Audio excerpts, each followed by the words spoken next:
মধ্যপ্রাচ্যের ঐতিহাসিক এক নদী ফোরাত।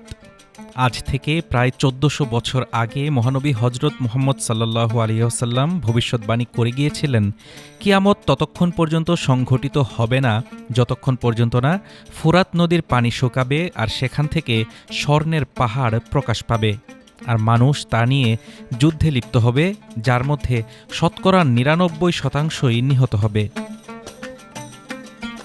ফোরাত নদী বা ইউফ্রেটিয়াস রিভার, আরবি ভাষায় যাকে বলা হয় নাহরুল ফুরাত, প্রায় ২৭০০ কিলোমিটার দীর্ঘ এই নদী তুরস্ক থেকে উৎপন্ন হয়ে সিরিয়া ও ইরাক অতিক্রম করে দজলা নদীর সঙ্গে মিলিত হয়ে পারস্য উপসাগরে পতিত হয়েছে। ইতিহাসে মেসোপটেমিয়া সভ্যতার বিকাশে গুরুত্বপূর্ণ ভূমিকা রেখেছে এই নদী। সাম্প্রতিক বছরগুলোতে উল্লেখযোগ্য হারে হ্রাস পাচ্ছে এই ফোরাত নদীর পানি। বিশেষজ্ঞরা বৃষ্টিপাত কমে যাওয়া, বাঁধ নির্মাণ এবং দুর্বল ব্যবস্থাপনাকে দায়ী করলেও ইসলামের বর্ণনা অনুযায়ী এটি কিয়ামতের একটি আলামত। অর্থাৎ স্পষ্টতই বোঝা যাচ্ছে মহানবী হজরত মুহাম্মদ সাল্লাল্লাহু আলাইহি ওয়াসাল্লামের করা সেই ভবিষ্যদ্বাণী সত্য হতে শুরু করেছে। সহিহ বুখারী শরীফের হাদিস অনুযায়ী হজরত আবু হুরায়রা রাদিয়াল্লাহু তাআলা আনহু থেকে বর্ণিত, রাসূলুল্লাহ সাল্লাল্লাহু আলাইহি ওয়াসাল্লাম বলেছেন, অচিরেই ফোরাত নদী শুকিয়ে যাবে এবং সেখান থেকে স্বর্ণের পাহাড় উন্মোচিত হবে। যে ব্যক্তি সে সময় উপস্থিত থাকবে সে যেন এর কিছুই গ্রহণ না করে। সহিহ মুসলিম শরীফের আরেক হাদিসে এসেছে, কিয়ামত সংঘটিত হবে না যতক্ষণ না ফোরাত নদীতে স্বর্ণের পাহাড় প্রকাশ পাবে, মানুষ তা নিয়ে যুদ্ধে লিপ্ত হবে, শতকরা ৯৯ জন নিহত হবে। ইসলামিক স্কলারদের মধ্যে এ বিষয়ে বিভিন্ন ব্যাখ্যা পাওয়া যায়। ইসলামিক স্কলার তাকি উসমানী বলেন, স্বর্ণের পাহাড় দুই অর্থে হতে পারে: নদীর স্থানে স্বর্ণ সমৃদ্ধ পাহাড়ের আবির্ভাব, অথবা নদীর তলদেশে বিপুল স্বর্ণের মজুদ উন্মোচিত হওয়া।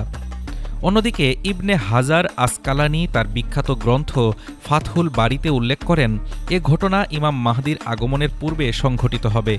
কিছু আধুনিক গবেষক কালো স্বর্ণ অর্থাৎ তেলের রূপক ব্যাখ্যা দিলেও অধিকাংশ মুহাদ্দিস এ মতকে গ্রহণ করেননি, কারণ হাদিসে জাহাব শব্দটি সরাসরি স্বর্ণ বোঝাতে ব্যবহৃত হয়েছে।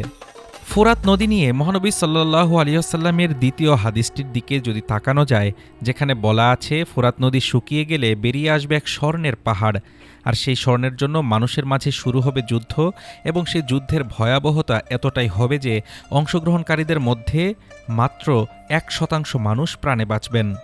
এখন প্রশ্ন হচ্ছে, আসলেই কি প্রকাশ পাবে এমন কোনো স্বর্ণের পাহাড়?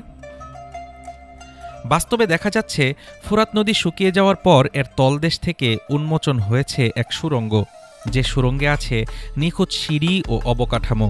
অনেক প্রত্নতাত্ত্বিক ও গবেষকের ধারণা, ফোরাত নদীর আশেপাশে বা এর তলদেশে হয়তো একটা বিরাট স্বর্ণের খনি রয়েছে।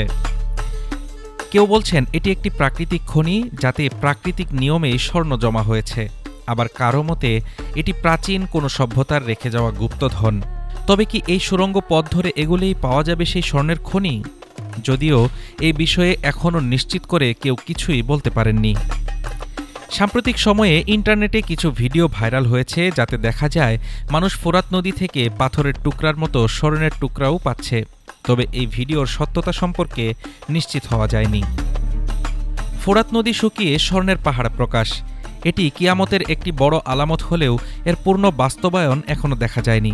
তবে এতটুকু নিশ্চিত হওয়া গেছে যে ফোরাত নদী শুকিয়ে যাচ্ছে, কিন্তু কবে প্রকাশ পাবে সেই স্বর্ণের পাহাড় তা একমাত্র আল্লাহই ভালো জানেন। হাফিজুর রহমান তুষার, ঢাকা টুডে।